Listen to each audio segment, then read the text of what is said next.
you so much. I'd like to say that we have a new song, and boy, am I going to play the words off this song before the end of the night. Yes, we are coming out with a little music. I'm getting to understand the technology of our keyboard and our dashboard a lot better. So just be patient with me. I'll get it all together pretty soon. I'm on live on Facebook, and I'm also live on YouTube. And I have a couple of broadcasts out there on YouTube that you can go out and listen to. We started our whole show with talking about living well while you're aging. And we talked about mental health conditions as well as how do you age gracefully. What are some of the things you can do to fight back the gravity that's pulling our skin down? We talked a little bit about protein today, getting your peptide protein and having that, collagen. And most women know about collagen because we put it on our faces, and collagen is what gives us elasticity to help give us strength so that our skin doesn't sag. So I want to speak to you a little bit about the peptide collagen. It is a product that I've been taking, and it's like protein with you, 33 amino acids that will keep your body strong. Muscles do sag, and you must give them protein to make them strong and resilient.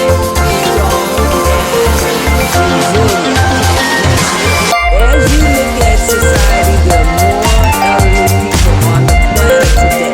We're going to need more tender loving care and special services from those doctors who specialize in aging.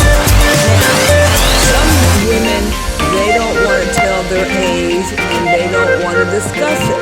But once you start aging gracefully, it's okay. Now, let's talk a little bit about Alzheimer's. Where did it come from? What is it? And how does it react to you and your family? Well, I can only tell you from my perspective. I've seen Alzheimer's in action, live and in action. Yes, I have.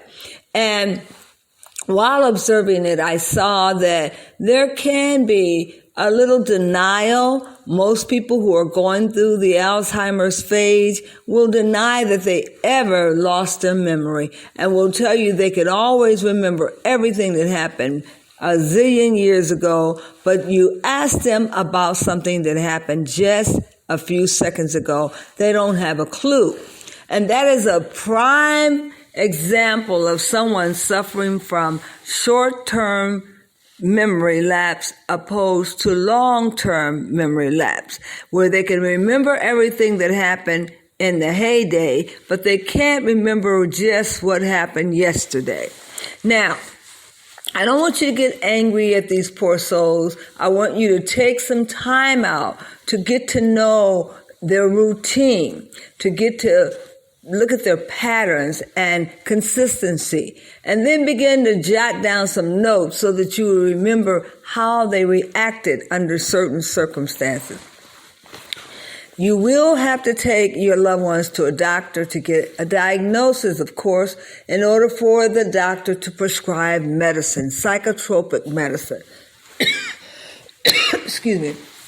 Psychotropic medicines. And these mood prescriptions can cause that patient to act certain emotional ways and have mood changes.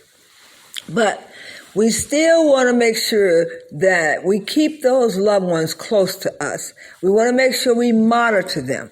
A lot of loved ones get really bad off, and their behaviors get so bad that those family members cannot keep them in a home anymore. They want them in nursing homes where they can be governed and managed under medication. Now, you don't necessarily have to put your loved ones in a nursing home. You can have them close to you and have a nurse to come around the clock to aid and assist you. Unless it gets so bad you cannot handle it, then that's when you might have to look for a nursing home for 1 or 2 days or an adult daycare. Now, this segment is coming from Omi's perspective. I'm not providing you with any data or backup here today because this isn't that kind of show. Today we are not dealing with statistical data. We're just talking from Omi's perspective, according to Omi and what I've seen in my lifestyle. I'm now taking care of an elderly senior in my home who happens to be blind, my brother.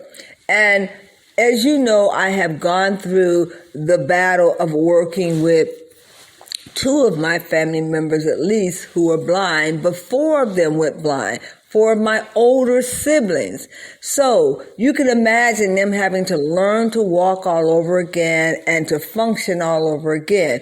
And if you don't have the expertise called patience, where you could wait to see what's going to happen, giving them some little tugs and giving them clues and direction.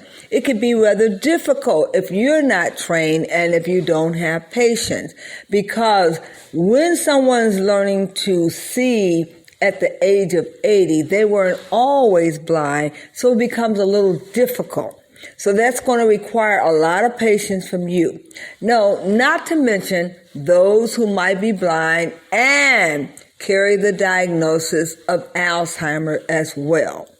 They can be somewhat fussy and confusing, and they could have their emotions on their shoulder, mood disorders alike.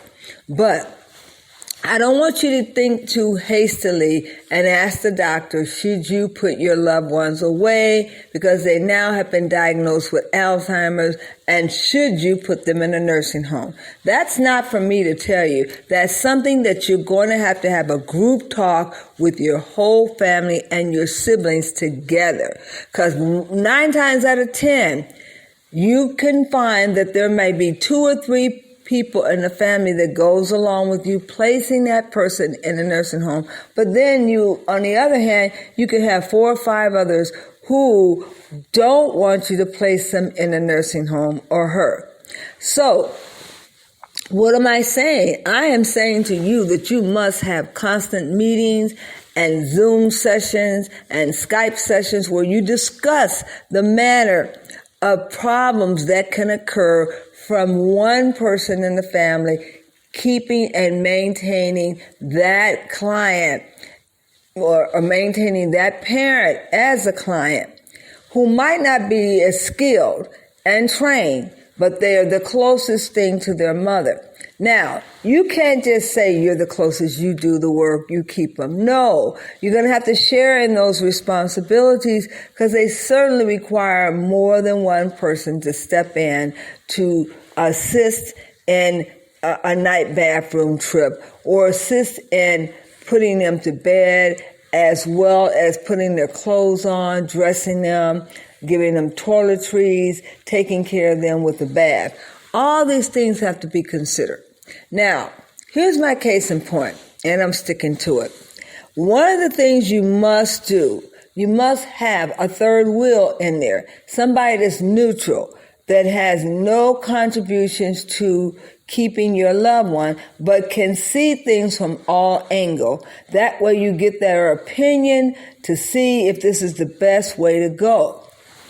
A lot of times your loved ones are not going to want to go off to a nursing home, some unfamiliar place where they're going to be scared, and they're going to go into mood disorder, and they're going to go into depression. And now it looks like they have Alzheimer's, but they're just depressed because they're away from their family members. Now, you have to be very careful before a doctor starts to put the patient on heavy meds. You might want to start that patient out on a small dose to see how it will affect them. Because these are mood disorder tablets that you're giving people, and it will affect their moods. Now, once again, I like to say that this organization, the Alzheimer's Association, also recommends SACORE. SACORE is a corporation that's sort of like a wraparound program that will help your elderly people receive the benefits they need. what kind of benefits are there? Sometimes there are benefits where they require a waiver to adjust the actual fee for the nursing home. Most nursing homes are actually charging over $7,000 per month. Not to mention that every candidate that applies for a nursing home have to relinquish all of their bank accounts and savings, as well as their Social Security and pension.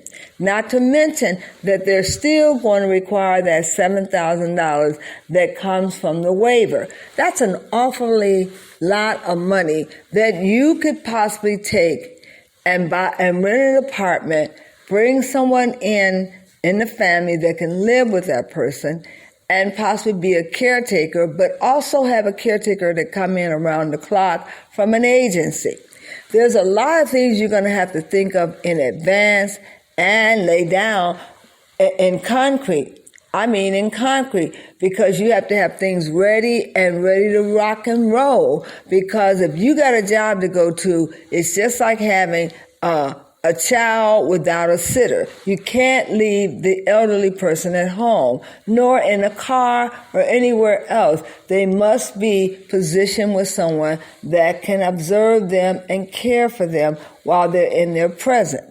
It's very important that you get this, because elderly people are just like a newborn baby. They're learning things all over again. So, you definitely want to consider the cost, and when you do decide to keep a loved one in your home, make sure you have a backup system, somebody that can take over for you in the event that you're unable to because of your health or your condition. And remember that the services around the clock with nurses, especially RNs, is very costly. And don't say I'm just going to get a nurse to come in around the clock, because that is sometimes not feasible. But you definitely want to get a nurse assistant to come in to do some assistance and helping them with their basic essential things. And this is going to take a family effort, not just one person, but more than two to make these decisions.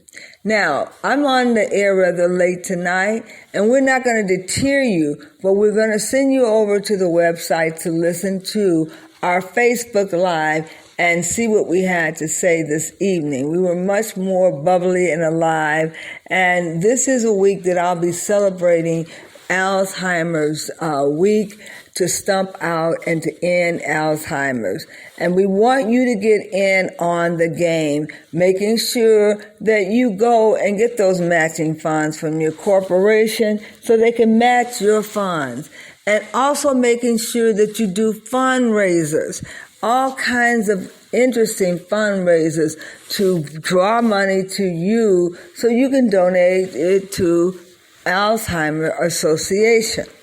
But you must understand that there are tips to fundraising, and your ways can be very successful if you go online to ending the walk ending Alzheimer's. You'll see the tips they have on there for you, but you have to register. I cannot stress that any further. You must register if you're going to have access to all these online tips. Now, just as I said about getting the paraphernalia, and you got to get out there early. This is early enough. This is just Tuesday. If you want to do some fundraisers to kick everything off, there are all kind of fundraisers for vacation days that you can set up, your VIP programs, a wine tasting event. All kinds of events you can come up with, and they have them listed. I won't bother to go through the whole list today, because I've talked enough today about all of these things that you can get online that are actually free. And you want to make sure that you put your time in as a volunteer and help the agency and find out while you're there, go to the booths and get material and get support system from other agencies that are like a wraparound program, sort of like Alzheimer's program is, and see what they have to offer those loved ones. And I want to bid you a farewell and good night. And I want to say thank you for listening to our show this evening. And I hope you begin to start realizing that volunteering and being an advocate for the Alzheimer's Association can't be any better corporation than to volunteer to help than this agency. I recommend them highly, and I encourage you to become an advocate and come out of the closet and help with some of these community people that need your help, especially the blind people. So I want to say thank you very much for listening, and do enjoy the listening tape that's going to precede this called Life. Life is good. It's really good, ladies and gentlemen.